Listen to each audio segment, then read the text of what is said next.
quên bao tháng năm mình đang có, trốn đi bao yêu thương với nhau. Em quay lưng cất bước xa dần, xa tầm tay với bước theo người mới. Biết sẽ không thể níu tay em, sẽ không thể giữ em mãi bên anh, mà vẫn cứ ngóng cứ mong chờ em sẽ quay về, dù là trong giấc mơ. Hứa có quên cớ sao lòng vẫn nhớ, cho dù em giờ đi rất xa. Anh mong em trong nỗi vô vọng, anh làm sao xóa hết đi hình bóng. Nếu biết hôm nay sẽ ra sao, có khi lại giữ được em hôm ấy. Thì là mong mị mà thôi, bởi em giờ trong tay ai trọn vẹn giấc mơ. Dặn lòng thôi cố xóa hết rồi mọi chuyện buồn sẽ qua, dặn lòng thôi hãy cứ quên em đi, mà lại chẳng thể giữ nỗi giọt sầu nhạt nhòa khóe mi khi nhìn em vai kề vai bên ai. Một lần em hãy thử nghĩ một ngày người là chính anh, thì em sẽ biết anh thế nào.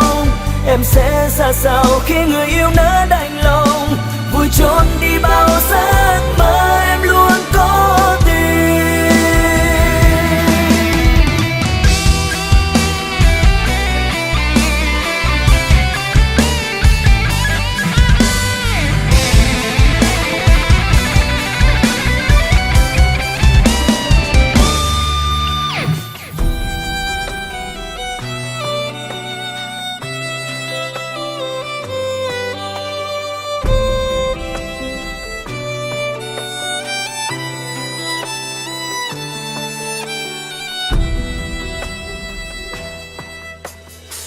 Cố quên cớ sao lòng vẫn nhớ, cho dù em giờ đi rất xa.